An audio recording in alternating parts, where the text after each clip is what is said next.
Hi, welcome back to another episode of Island Ball. This is episode 13 of our pod, and this is going to be our first playoff pod of the season. A lot of great playoffs started this week, a lot of great games, and we're going to be recapping a lot of them, giving our thoughts or reactions. But yeah, I mean, we're going to start with Warriors and Rockets. Obviously, we're Warrior fans. But so the Warriors steal a game on the road. They take game one, end up winning 95 to 85. What are your just initial thoughts as we kick this off? I think initial thoughts are, the Warriors have the two best player in the series, and 9 times out of 10, that's going to win you the series. Even though matchup wise, the Rockets did look way bigger. We're getting every offensive rebound. And, at times when they made that little push, it was a little scary. And, I was a little worried, like, at least put Quinn Post in the game, Steve Kerr, or someone big. But at the end of the game, when, you know, it's half court offense, the Rockets just don't really have a great half court offense. Jalen Green had a stinker. And the Warriors, the pickup of Jimmy really, showed tonight. So that's my initial thoughts. What's your initial thoughts before we dive Yeah, deeper? a lot of the same things. I think the main thing that's gonna really make or break this series for the Rockets is their half court offense and the production they get from Jalen Green and Fred VanVleet. I think that's a big thing, especially Jalen Green as well. Because I saw this stat. I think it was Jason Tim from the Volume. He said the Rockets are 13-1 when Jalen Green scores over 30. And that just shows, I mean, 'cause I mean, Şengün was amazing yesterday, but other than that, they really had no consistent offensive just production Mhm. from anyone. And I saw during the game, it was during a timeout, they like were showcasing the sounds, and Steve Kerr was like, if we don't turn the ball over and they don't get in transition, like they can't score on us. And I think that's really what it comes down to. The Rockets don't have outside of Şengün a consistent way to just score the ball, especially if Jalen Green and Fred VanVleet are shooting like that. They combined for, what was it, 7 for 36, I believe it was, if I'm getting it right. Seven, 7 7 for 34. for So, 34, yeah. I mean, if you want to look at it as a bright side, as a Rockets fan, I mean, they kept the game, they were down by a lot, but they pushed it to like three with like 7 minutes left. So Mhm. your two guards having that poor of a game, they still ended up keeping it close at a point. So, I mean, if you want to look at it that way, I guess that's a kind of thing for Rockets fans to be maybe potentially a little excited about, but I think it's just that's going to be just a true problem for them the whole series. Because since the post Jimmy Butler trade, the Warriors have had like just the best defense in the NBA, and it was real evident in that game. I think that specifically late in the game, just our execution just was a lot better than them, and I think that's what it came down to. Just I know Jabari was out there. I thought just he was really indecisive on a lot of his drives, and it just created just a few turnovers. And I just saw that's really what the difference was, and we capitalized on it. Like Moody hit some crucial shots at the end, a step back mid range, and then a three after Fred VanVleet hit, I think, one of his threes. And I think that's really what it came down to, just the execution at the end when they brought the game back close. But, Yeah, I agree. I think the Warriors have a great defense, and the Rockets just made it easy on them because you don't really trust many of their shooters. So yeah, you can just basically pack the paint. And then it's just basically there's no space in there. Even though they got all the size, they just don't have many ways to score in the half court. And like you said, like Steve Kerr saying, the fast break, that's really the only way the yeah, Warriors lose these games or this series is if they just turn the ball over. Because they have the possibility to just because they have length with the men and yeah. Jabari, Tari Eason. But they don't have many players that can, create their own shot. Jalen Green's supposed to be that guy, but it just seems like he's not ready and he's kind of a streaky player. And he's always been like that, but in the playoffs, like they basically don't have a 1A guy, which is like that's why you hear all these things about oh they might get KD in the offseason, blah blah blah. But I mean, I still as a Warriors fan, I still was worried just because like there was I think it was the third quarter. They were just when Steven Adams I think they'll play a lot more Steven Adams, Şengün minutes, both of them. Because the lineup with Şengün, Steven Adams, and Jabari Smith, it just felt like they were, and we had like Curry, Gary Payton, Pods, like Draymond. It was basically like three Yeah. players, 6'3". That lineup was just, I think Tari Eason was in the Rockets lineup too. That lineup was just way too big. It literally felt like they're grabbing like three offensive rebounds each possession. So that has me a little worried. Like, could you play Looney with Draymond? Could you play some more post minutes? Just because all that size is just. There was one time where they played post and Looney together, but Yeah. I don't know. That wasn't the most, ideal. But just lineups like that kind of scare me. But all in all, as a Warriors fan, I wouldn't say I don't want to jinx it, but I think, this game is gonna look a lot like the other games. Van Vliet and Jalen Green will not shoot this bad like every game, but I think the Warriors just have the two best players, like I said earlier. Um, One thing I'm kind of not worried about, maybe in this series, but in future series, is just who's going to be that third guy. Because Potts had a solid game, but just the shot creation after Jimmy Butler and Curry is kind of limited. We have Kuminga, but he's not playing. Paz was showing a lot at the end of the year. Today he had a solid game, but just shot creation wise, it wasn't crazy.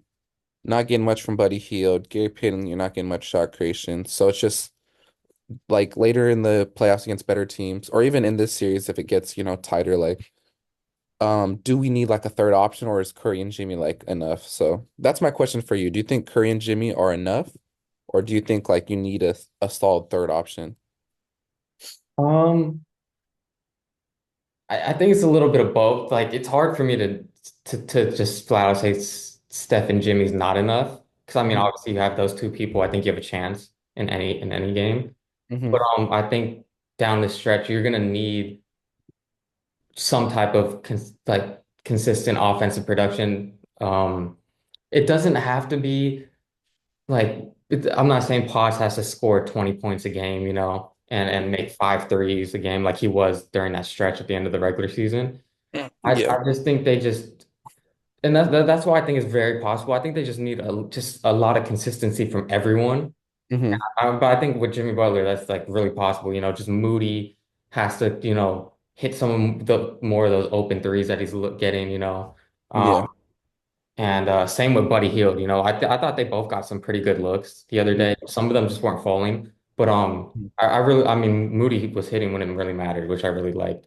So that's I'm not too cons I don't want to say I'm too concerned about that because I think we definitely have all the pieces to like really make it work. But yeah, no, I think yeah, no, I would say that it's we de having that third scorer would definitely like help, but I think everyone could kind of fit that role, if that makes sense. In terms of like back in the 2020 run, it was like Poole and Wiggins that were kind of Yeah. that third option-ish, that really gave that consistent offensive production throughout the playoffs and especially in the finals. And I think if we could get that from Pods, Moody, and Buddy Hield. Buddy Hield, I think that could work. I agree. Um, I don't know. What do you think about that? Or do you think that we specifically need just like Pods to play like he was in that last stretch of the regular season? I don't know. I just feel like the way Jimmy plays in the playoffs and just he's like a solidified like it's basically a 1A 1B with Curry and Jimmy. It's like you know Mhm. what you're gonna get. It's not like like Wiggins is great, but like you don't know every night. Jimmy Butler is like that solidified. So second star, like in the clutch time, you give it to Curry, you give it to Jimmy. And I mean, I don't want to bring it up every series, but we'll bring it up just because I thought he'd play a little bit game one, but he's still out of the rotation and he could be that third guy. Do you see any scenario in the whole playoffs where Jonathan Kuminga is like part of the rotation? Say we need like that third guy, or do you think it's too late? Like, No, I think he might play in game two. you think so? Real quickly, right before I get to that, I just wanted to mention something about what we were just talking about. In terms, if we have a third, just a solidified like third scorer who's consistent, like if Pods is averaging 20 to 23 points like he was in that stretch, I mean, Mhm. I think we're just gonna win a lot of these games easily and probably win the finals. It's just I think it's more likely the scenario is with Jimmy Butler being there and like you said, him being that one B type of Mhm. player that like a Moody and a Pods, they can consistently play that kind of role to fit the system. And I Hmm. feel like that's more of a that there's a higher chance of that happening than us having like that consistent third score like every night. Yeah. If we do have that, then I mean I think we're gonna win the West easily. Um. But in terms of Kaminga, I think it's if the game goes a certain way in game two, I think you'll definitely see him. I think Hmm. if the Rockets get out to like a pretty sizable lead and it's like this if it's like the second quarter and we're down 10 and we're struggling on the offensive glass a lot again and they're getting a lot of second and third opportunities, I think Steve Kerr, you'll definitely see him put him in there for size and athleticism and try to just create a spark.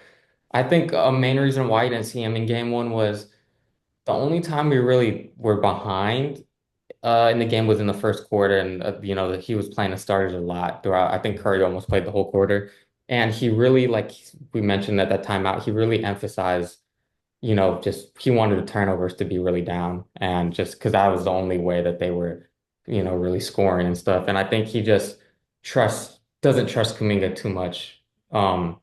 In the last Rockets game, he pulled him right after he had two turnovers that led to two transition buckets. So I think Yeah. he was really playing towards that. And he just liked the guard plays. He likes, these read and react players who make quick decisions and how we weren't turning the ball over. Like in that run that they had, it was really just the offensive rebounding. I mean, we were giving, like you said, we were giving them like three chances every single possession, and we were just eventually fouling them and they were getting to the line. And we were just missing a lot of open shots during that run too, um, Hmm. which stalled out our offense. So I think that's the reason why you didn't see him in game one. Hmm. So I definitely think I don't think he's going to get a DNP in every single game this series. I think there's a good chance he plays in game two if it goes a certain way. Even if we're winning, you could potentially see him in there too. But I don't think he's going to get a DNP every game this series. Uh, from I saw a couple reports. I think he might get a lot of DMPs to be You honest. think so? They're saying like he's down like in the because Guy Santos is ahead of him in the rotation, so Yeah, I feel like that says a lot. I mean, but but I think that a as a lot of that has to do with just the game script, like how it's going. yeah, Like, yeah. I think if it goes a certain way, Steve Kerr he's probably going to throw him in. But I think I hope so a little bit. I mean, I'm a huge Jonathan Kuminga fan. I'm not mad at Steve Kerr. And I understand like fully like what he sees and just like the flow of the offense, yeah, defensively. Because like before, Kuminga got back, like there was just a different type of flow when he's not on the court. And he's like Steve Kerr's primary goal is, basically like to get Steph Curry like the most open looks and basically the whole offense is revolved around Steph Curry and then Kuminga just kind of messes that up while like, Jimmy's just he's similar to Kuminga, but he just fits way better and, you know, yeah, way puts pressure off Steph without, negating his game, if that makes sense. yeah. Um, I think just as a note, I don't think the series is over. I don't think anyone should really be overreacting. I mean, this can still go easily six, potentially mhm, seven games, depending on how these next two games go. But mhm, just as a Warriors fan, just a couple of things I'm looking out for is obviously just we talked about this a bunch, just the turnovers and just the ones that specifically just lead out to just transition, just easy baskets for them, and just the transition in general, because that's where the Rockets thrive. Um, mhm, that's how they just a lot of their offense in regular season go. That's a lot of where their production came from. And just obviously the shooting and the offensive production in the half court setting from them. Obviously, like you said, Jalen Green and Van Vliet aren't going to shoot that poorly again. I mean, if they do, they're just not going to win. You can't get that type of offensive production from your guards and win a game. And another thing that stands out to me was the Rockets shot 55% from the free throw line. They were 11 for 20. Um, mhm, then a lot of the people, I'm trying to look, who shot a bunch of their free throws? I mean, Amen Thompson was 0 for 4. That was the big one. Um, I don't expect them to shoot that bad from the line again. Um, mhm, but so those are just the main things as a word. And Steph had just a crazy shooting night too. Just some of the difficulty of the shots he made. Two of them were on Jalen Green. And so those are just the main things I'm looking out for. Just just as a Warriors fan, we just have to limit the turnovers that lead to just transition takes for them. I think if we can just stay away from that, we'll put ourselves in a good position to just to be in every game and to win every game. Because down the stretch, if it's a close game, I mean, I trust us. Like you said, we have the two best players on the court, which are also the two best closers on the court. So I expect us to just out execute them down the stretch. Yeah. I guess I'll talk before, going to a different game.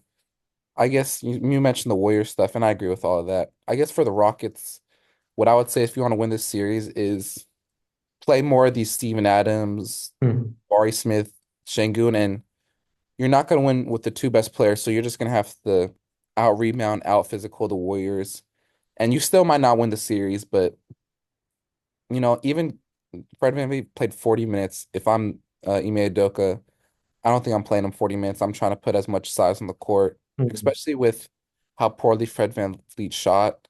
I understand like he's not going to make mistakes. He's going to, play like, you know, he's not going to turn the ball over like that. He's going to put people in the right spot, but I don't know. I just feel like someone, that small should not be playing 40 minutes against the Warriors when you don't have a Jimmy, you don't have someone that can close. You have to, out physical, out size, the Warriors. So I Yeah. would do a lot of lineups, with the men at the one. Like they had one of those lineups, and then even I don't think they really close with Jalen Green. They just close, with lineups with like Tyrese and Jabari Smith. So basically, I'm kind of rambling, but as a Rockets, if the Rockets want to win, they have to play more Steven Adams because he had 12 rebounds. Felt like he had every offensive rebound. He had five. And yeah, I think that's the only way the Rockets can win. Yeah, that's one more thing I actually wanted to ask you before we move on to the next game. But in terms of just Jalen Green, do you Mhm. see a situation where Ime Udoka might kind of give him less minutes and move off of him? Just especially because another thing that we didn't bring up was that's who Steph started to hunt really late in that game, and especially in the second half. Just off the pick and roll, he kept just going at Jalen Green. It seemed like he really liked that matchup. And Mhm. he was just consistently getting them in the pick and roll and then ISOing on them, and that's who he hit like both the extremely just difficult shots on. So because he's gone away from him sometimes in the regular season, especially if he's shooting as bad. Mhm. Do you see that happening? Especially I because if he's I not giving you anything on offense and then he's just getting hunted on defense, do you really see him moving away from him? Yeah, because Ime Udoka is like one of those coaches that like he's closed games without Şengün closing. Like there's many games where Jalen Green doesn't close. So I think if he's not scoring the ball well, he for surely won't close. And if he's not playing well, I can see him getting like he had 31 minutes tonight. I can see him getting below 30 minutes. Because like you said, Curry was hunting him. And we didn't mention a big shout to Curry's defense. Jalen Green was trying to. There's many like possessions where he had Curry on basically, or Yep. not an island, but basically 1-on-1, and Curry held his own, basically locked up Jalen Green. So if you're not, scoring on Steph and then you're getting hunted by Steph, like that's just not something like you can't be on the court for that. And they have bodies on the bench, they have Tyrese and size. I don't know if they'll get too deep into the bench like a Aaron Holiday or like a Cam Whitmore, but they just have bodies where you can easily see Jalen Green getting like 20 minutes, maybe 25 minutes if things are going very poorly. But he's also a type of player where like next game he can have 30 and you wouldn't be surprised. So Yeah. he's a streaky player. So Yeah. he's something, I guess the Warriors got to worry about, but I agree with you. Or I don't I to answer your question, I can easily see Jalen Green being benched or not, not closing a lot of these games if he's not producing on the offensive end. Yeah. Just one more side note. I thought Steph handled the physicality really good, especially off of the last game. You know, he had 3 points a couple weeks ago. Hmm. Especially, I mean, he started 0 for 3 from three. I'm pretty sure those were his first three shots. And then he really just started taking advantage of the Rockets just top blocking them and like overplaying them. And he just got a lot of backdoor cuts, and that led to they actually weren't easy layups. I mean, he made them look easy. They were the degree of difficulty on a lot of those layups he got in the first quarter Hmm. was insane. But he just finished at the rim good, and then he obviously caught started hitting his threes, and then took over in the second half. But so that's another thing that I really liked, and we'll continue to see how that goes in the rest of the series. But Yeah. Um, oh, is there something else you want to say about it? nah, I think we covered everything. Do you want Right. to? Yeah, let's move on to Clippers Nuggets. That was another great game, winning the overtime. Uh, Mhm. I picked the did I pick the Clippers in six or I think I picked them in six, right? Or was it? I'm trying to I remember. I picked I them think in we both five. picked the Clippers in six. Okay, in six. Yeah, I think we both did. I'm sticking with my Clippers in six. Uh, I'm not concerned at all. This kind of showed me a couple things. Some that I already kind of expected, but one is that just in order for the Clippers, I think to win this series, they have to, similarly to how I believe the Rockets would have to win, they have to have a lead going into the fourth quarter against the Nuggets and a pretty sizable lead. I think that if they're in a bunch of super close games with the Nuggets, and they're like either losing or it's like a 2.2 to 4 point game with like 6 minutes left. I'm confident in the Nuggets actually winning a lot of those games. Um, Really? I think that just with Jokic, they're just gonna really out execute them, and especially with Jamal, he didn't have the greatest game throughout the game. I think when it mattered most in the clutch, just him in the pick and roll. I think he really made some great decisions. Him and Jokic, obviously, they have that chemistry with the pick and roll, and um, I just think the reason why I picked the Clippers in this series and picked them in six was just because I thought throughout the course of the game, just their defense, especially with how bad the Nuggets defense is. Um, Throughout the course of the game, I thought they would just be able to generate just more consistent and better looks, and that would lead to them be just leading a lot in a couple of these in most of these games, which they were. But then a lot of this, they were leading by like 15. Was it 15 or 20? I don't know. They were leading by a lot, but then they started turning the ball over a lot, and it led to the Nuggets. This is when Harden and Kawhi were out with like foul trouble too. But Yeah. I mean, Kawhi had 7 turnovers, which yeah. not very That's like. what really killed them, the turnovers, because it led to so many points on the other end for the Nuggets. But Um, I just wanted to give a on the stat sheet. It doesn't look like a great game, but had some real clutch plays. He had a clutch, like a yeah, little tip, clutch three, and he was kind of just. He had a little clutch layup. He missed one, a clutch layup, but he just the energy he brought. I think I think it won them the game. He shot 5 for 17, which is not very good. And he had some other, mishaps, but I think, he really helped them win the game in the clutch. He's someone you want on your team that just plays hard. Um, but like you said, I still have the Clippers winning. This was in Denver, 2-point win. Great game. I think there's gonna be it might go seven. This might I think this is gonna be one of the best series. Hmm. Both teams match up really well with each other. James Harden, that's one thing that, as a Nuggets fan, I'm gonna be a little worried is he's just gonna fry Jokic in the pick and roll and just he's gonna make Jokic really defend. Kawhi didn't have he had a solid game, but the 7 turnovers hurt him. The Zubac Harden that pick and roll is just gonna feast. But like you said, I think you're right about the Nuggets in the clutch time. I think with the Jamal Murray Jokic pick and roll, that's just one of the and you're not taking many like two person game over that in the clutch time. So if you're the Clippers, you don't want to get it too close in the end because you're right, the Nuggets are just gonna out execute them. I had one question about just coaching on the Nuggets side. yeah. I guess they won the game, so it's good.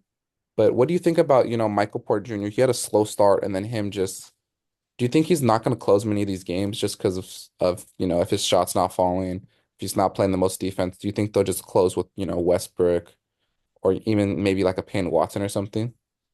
I mean, if his shot's not falling and yeah, I don't think he's gonna close any of the games if his shot's not falling. And yeah, I think they're going to close with the same group. And I think that was a big thing. Like you said, I 100% agree with what you said about Westbrook. Like in the final 4 minutes, I mean, he was a difference maker and Hmm. ended up going in overtime. But like you said, he was making every single play. He did miss that one layup, but off the steal. But just the offensive rebounds, he kept giving the Nuggets like 2 second or two or three, just more opportunities on a bunch of these plays. And he obviously hit that big clutch three in the left. wing corner, whatever. It's like an Yeah, onside. it's like the left corner, yeah. Yeah, yeah. But and that was huge. So that was the thing that we talked about with Westbrook. You obviously, you could get some of those just bad plays, but the Hmm. upside is just 100% there, and that you really just saw that upside, and they trusted in him, and Jokic specifically trusted in him, just because with the pick and roll, they were Hmm. just heavily overloading that side and just bringing two to the ball, and it left Westbrook and then Christian Braun like open in overtime. And Hmm. Jokic was just trusting in them, no hesitation to pass it to them and let them take those shots, and they hit them. And so I think I think they're definitely going to be closing with this lineup a lot, especially if Michael Porter Jr. is not hitting the shots. Yeah, I mean, yeah, they've even in the past they've closed with non-Michael Porter Jr. Yeah. minutes. Um, but I mean, yeah, this game could have gone either way. But I another could, thing that I think is interesting is just because outside of really Harden, they don't Clippers don't really have like a really good consistent playmaker, yeah, And yeah. I mean, I think the thing that was really getting me upset when we played the Clippers is we would double team Kawhi when he was basically standing at half court, which I didn't understand. Like Hmm. I mean, I guess if he wanted to get the ball out of his hands, but I mean, I thought it just led to just a lot of good open looks in the paint. And Hmm. like 'cause a lot, we just ended up we were really scrambling. And the Nuggets, they did something that I thought was great. They would just Kawhi would commit to driving, just like he had, like put the ball like right hand pound dribble, and then they would just blitz him. And what he was doing was he was just completely retreating to like half court, and then he would just dish. It really got them out of sync. He would end up dishing off like just a pass to somebody. But I just thought the way the Clippers played them and their double teams were great, and I just think that's another thing that they're gonna really try to prey on. Just I don't think Kawhi's the greatest playmaker in the world, and I don't think anyone besides Harden on the Clippers you're really getting that consistent playmaking from in the decisions late, and that goes down to the execution point I was making with the Nuggets. But Yeah. so I think they could get into a lot of problems if they're in these close games with the Nuggets late. But Yeah. To be honest, before I thought there would be no way the Nuggets win this series, but I guess I underestimated them in the playoffs. Just with their coaches fired or whatever. I had no belief, but I still have the Clippers winning, but the Nuggets definitely have a chance, and it's not like a small chance. Like this is gonna be a back and forth any one series. So yeah. yeah, honestly, a big thing is the effort, because Hmm. especially for defense, that's a big part of it. Hmm. And I think for the Nuggets, especially just them coming back, making the plays off those turnovers, Yeah. their defensive intensity was just like max at the end, and you're gonna get that from anybody if the game's this late at if the game's this close, this late into the game. So I think Yeah. just seeing if they can do that consistently throughout the whole game and just maintain that just defensive efforts, it's going to be a key point for me because that could help them. I don't think if they don't maintain that, they're not going to, I don't think they're going to be in a lot of these games. But Yeah. I agree. I think that's gonna be one of the most fun series. They yeah, play definitely. tonight, so we'll have to see where that game goes. Do you have anything else for this game? No, that's pretty much it. Do you want to move on? It was a blowout, but I don't know. I was a lot surprised. I was really surprised by this game, the Minnesota Lakers game. Yep. Yeah, no, I was extremely surprised about that too. You want to start us off with that? Yeah, just I mean, I know it's just one game, but there was a lot of things that like I did not take account in this series. I thought it was gonna be the Lakers, in five or maybe six, but I know it's just one game, but I don't know. I thought Rudy Gobert only played 24 minutes, which was a good coaching adjustment because I think he's not a very good matchup in this series with, LeBron and Luca being able to just, get him in pick and rolls, get him on an island and, destroying him. But that's the thing about the Timberwolves is they have depth. I mentioned they had depth before, but I mean, I guess I didn't give it enough credit or realize the impact, the depth is they have compared to the Lakers. Naz Reid, huge game. Dante DiVincenzo, not even crazy, but just the impact he has when he's on the court. Nickeil Alexander-Walker. They basically, Jaden McDaniels had a great game. Julius Randle, he had 7 turnovers, and his stats didn't look crazy, but I think he actually had a pretty good game.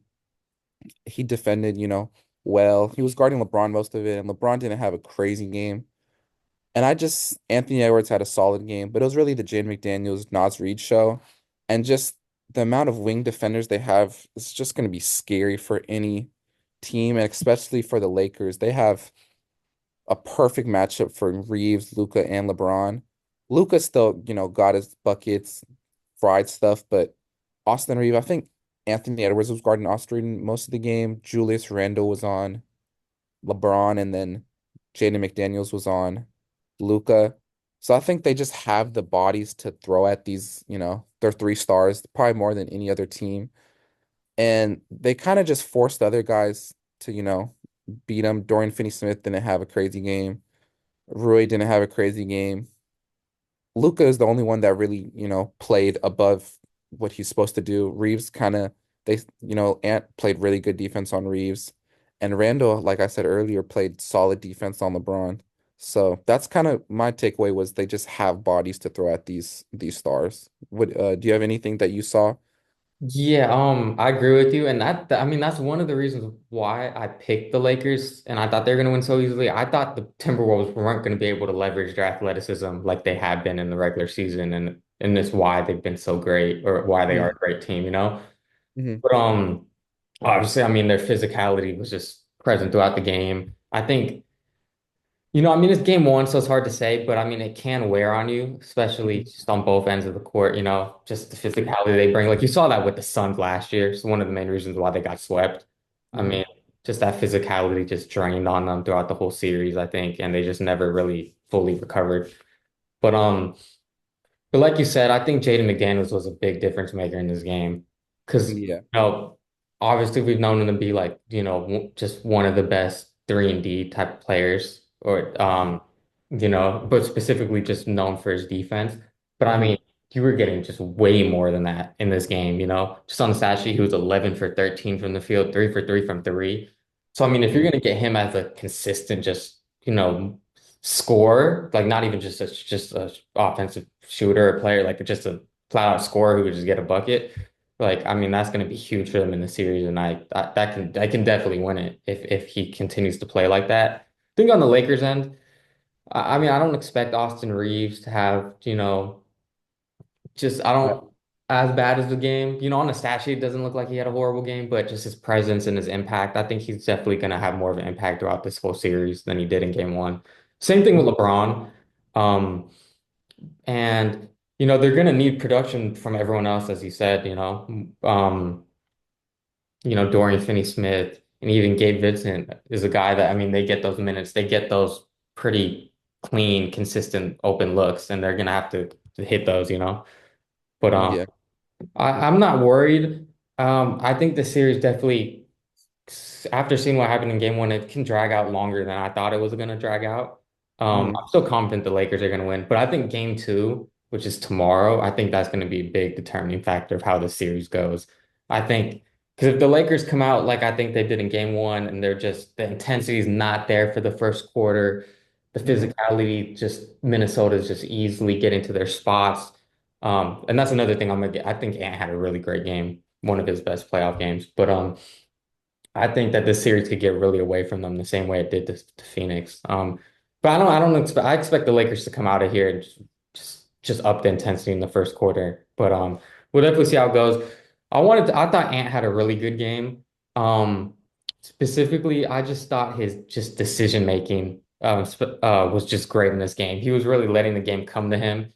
He wasn't really forcing up a lot of shots, and a lot of threes that he was taking was, after they were going on runs, after he was making plays, some of them were in transition. So I, Hmm. I just I thought he had a great game. I mean, he had 9 assists, 1 turnover. I think that's the main thing. I think that's the next evolution in his game. The Hmm. teams like to blitz him a lot and double team him a lot because of his playmaking ability, and just sometimes, he hasn't been known to be the best playmaker.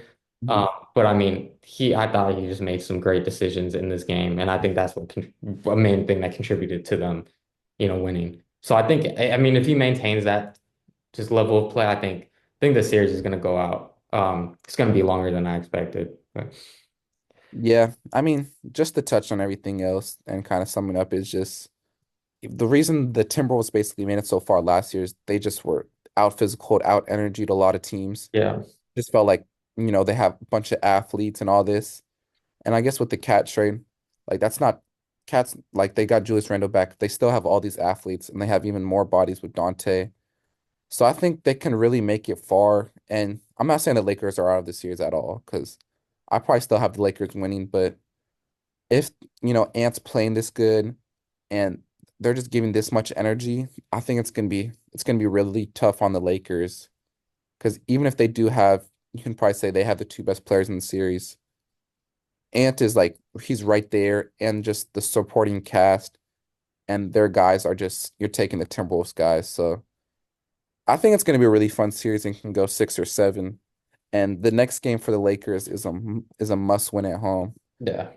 And I know every playoff game is a must win, but if you go 0-2 in your home court, it's pretty tough to recover from that. Especially if they lose the. Way that they lost game one, Exactly. But Yeah.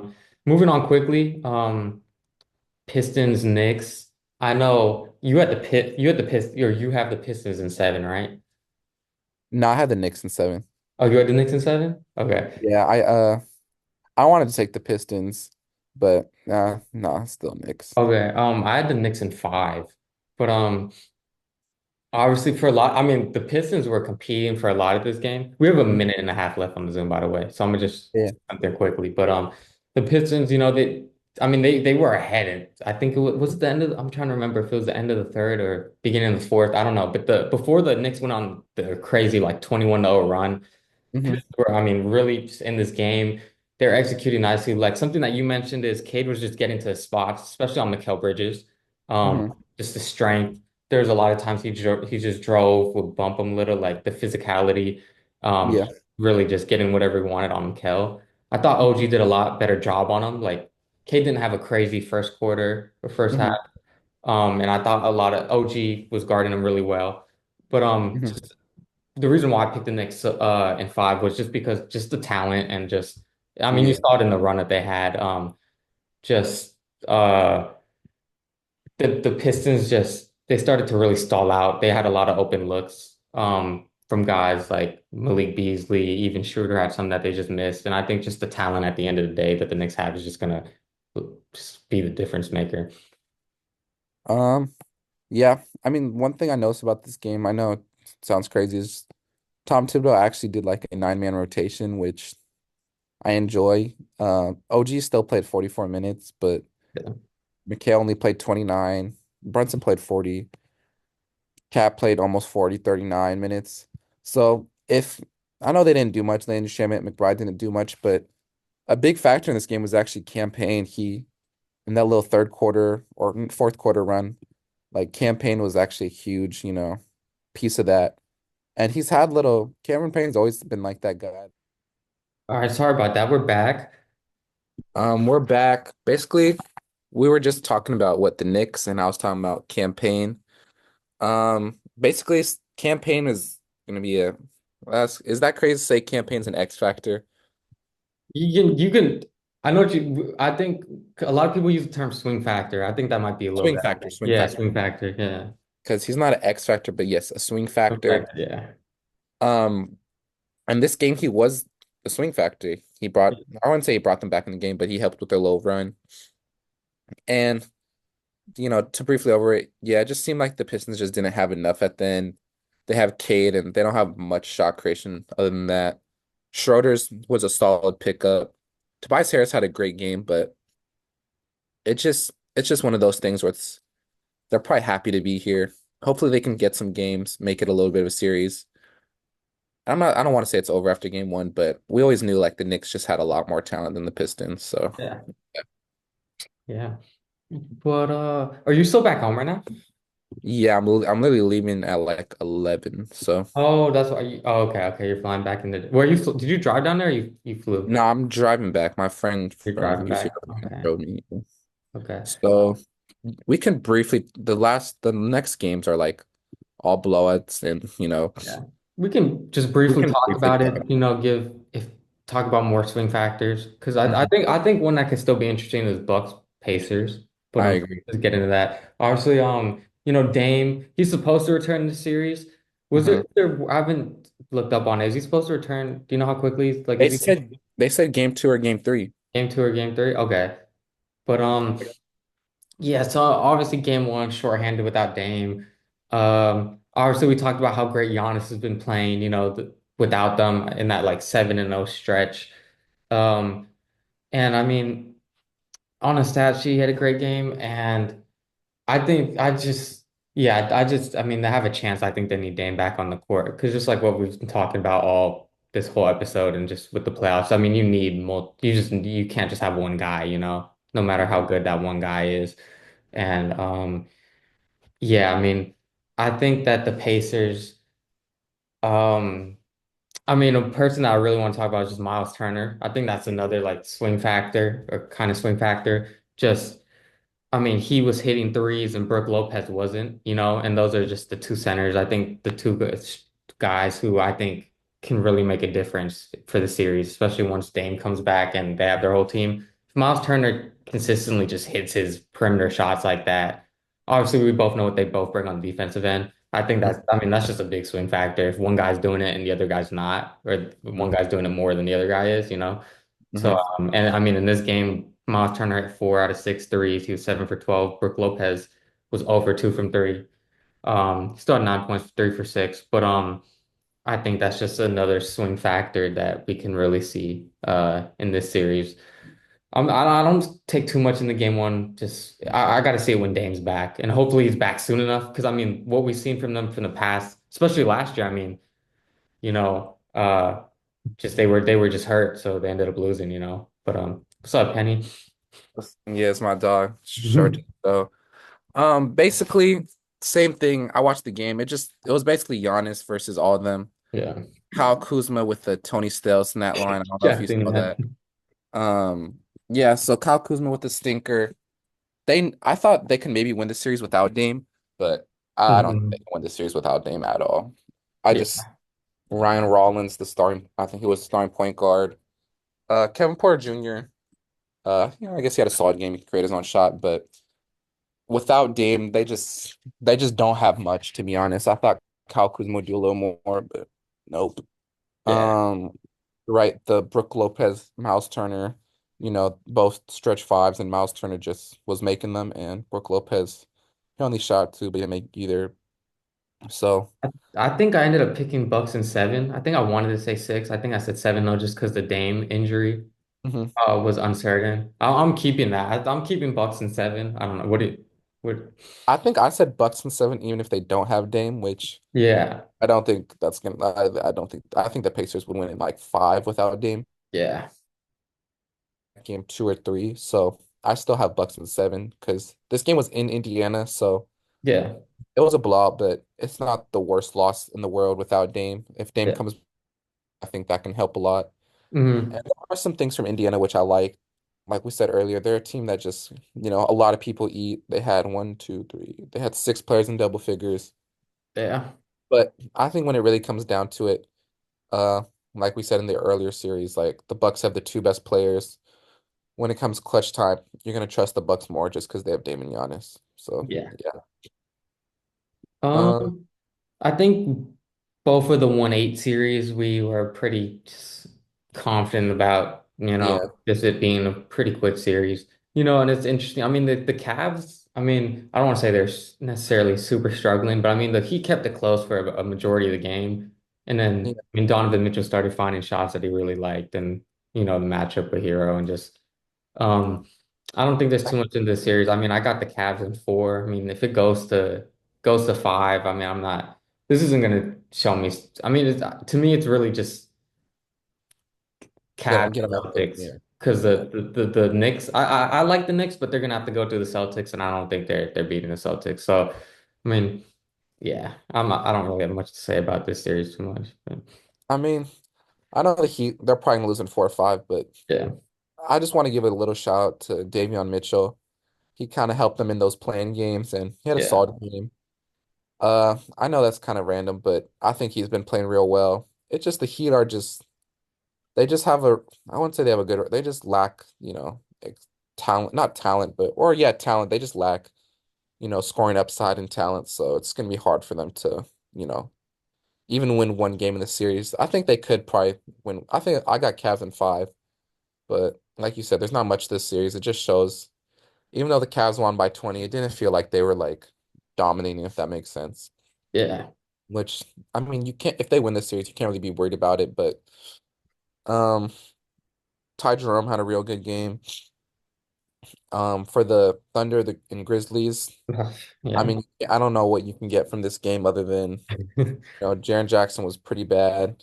The whole team was pretty bad, but I mean, the Thunder just have, like we said earlier, like one of the best defenses Yeah. they have, and basically everyone on their team can, you trust them to get minutes. So I don't know what really you say about those two games. Yeah. And then even the Celtics Magic game, it's the same thing. The Celtics are probably gonna win four, maybe five, but it's not really like they should be worried at all. Yeah. I Um, guess the only, or sorry, what were you gonna no, say? no, no. You finish it. Sorry about that.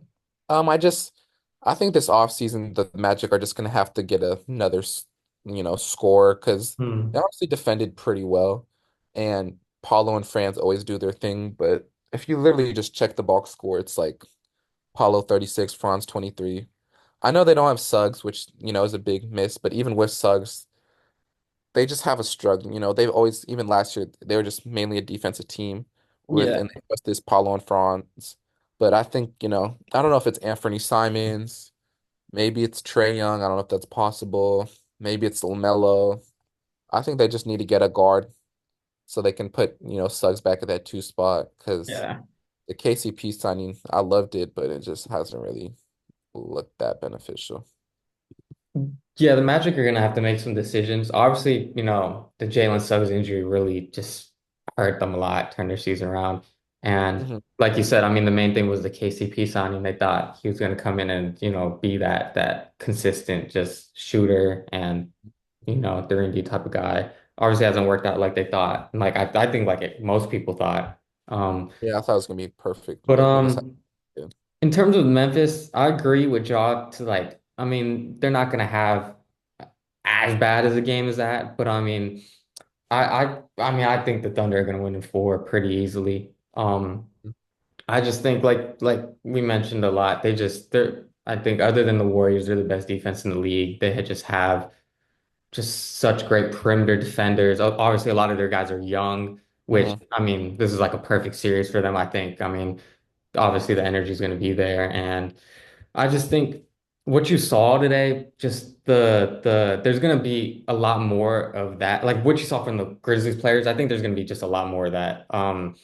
Not to maybe not to the same extent, but like just forcing them into just uncomfortable shots. Just there's a reason why they shot as I think they're going to still consistently shoot pretty poorly over the course of the series, and they're just not going to be able to create just enough offensive production to hang with the Thunder. And their defense is obviously just like on the whole other side of the spectrum. The Thunder have one of the best in the league. The Grizzlies have one of the worst. But so I mean I don't see the Thunder having any problems with this series at all. But Yeah, I agree. I thought maybe because Memphis has, Ja, Jaren, they can maybe get one or two, but not after seeing this game. I know you don't want to overreact, but just it looks like the Thunder are going to sweep them, and the Grizzlies are going to have some tough decisions this summer. So yeah. there's not much else I have to say. Yeah, not no, there's not any. Do you have any just bold predictions or just things you'd love to see in these game twos? I mean, tonight the Pistons play the Knicks and then the Clippers play the Nuggets. You have anything that Um, I think I'll probably, if I want to pick, I'll probably think the Knicks are going to win. Clippers are going to win. I mean, any bold predictions? I mean, I guess one thing I kind of want to mention was I think these Sunday games, like going forward with the plan, it might be a little bit. I think I heard numbers on the board talking about like Kenny and them. There might not be that great of games because it's gonna be all the plans. You know what I mean? It's gonna be mm, all the 1A matchups. So that's gonna be a little that one day. It might be a lot of blowouts. And there was a lot of blowouts throughout these little Yeah. first playoffs, but the Nuggets Clippers, I think, was a great game. Even the Warriors Rockets, it wasn't like a blowout the whole game, but I guess I was just a little disappointed how many blowouts there were this weekend. Mm. More so if let's just say hypothetical here, but if the Nuggets, obviously they're still at home, but if they went, let's say they win tonight, they Hmm. close out the game in the same similar type of fashion that they did the other night. Would you be a little concerned? I know both obviously they just would have taken both games at home court, but would you Hmm. be concerned? If, Um, um, Not really. I mean, I wouldn't say not concerned because going down to the rest of the games are must-win games, but I can still see the Clippers, winning the series just because it was the two in Denver. It's not like they blew them out. Say they win by whatever 2 or 3 again. You go back to LA and maybe you tied up 2-2 and then it's a series. So I wouldn't say I'd be worried, but I wouldn't be, yeah, I mean, you'd be a little worried, but I wouldn't say I'd be like panicked. Those wouldn't be my words. What about you? um, yeah, I mean, like, yeah, I mean, I guess it wasn't that great of a question because it's a big hypothetical. Like, we just got to see how the Uh-huh. game happens. But I think, I mean, if the Nuggets really just completely out execute them again at the end of the game, Mhm. I think it'd definitely be a little bit of a concern for me. Obviously, it's both games. They just would have won both home games, but just that consistent trend of what we kind of talked about where like the Nuggets have the best player in the series, probably the best player in the world right now. Um, Mhm. and they're just gonna completely just if these games are close, I think they just have a great advantage in just their execution, their half court offense, and I mean, just to see that if that would happen 2 games in a row, I think that just could be a just big deciding trend in the series. And I really would, as someone who picked the Clippers and picked the Clippers in 6, I definitely want to see them continue just how they were playing in that first half of the game last game, you know. And obviously some of that had to do with Kawhi and Harden's foul trouble, and they were Mhm. sitting more than they probably would have. But I definitely want, as someone who picked the Clippers, and believe in them a lot, I want to see them just really get out, control this game, you know, Mhm. and steal this one. But we'll see how it goes. We will see how it goes. And even though disappointing games, still super excited for playoffs, Yeah. really happy about it. I mean, this week's going to be a really great week of games. Hmm. Because even though it's only game two, I think a lot of these game twos are just they're really big game twos for a lot of these teams and could really determine how the series goes. And we're going to definitely see a lot more from these teams and are big. Yeah. The Lakers Minnesota series be real big. Mm, Or not the series, I mean the game 2 on Tuesday. Uh, we'll see if Dame's back this Tuesday.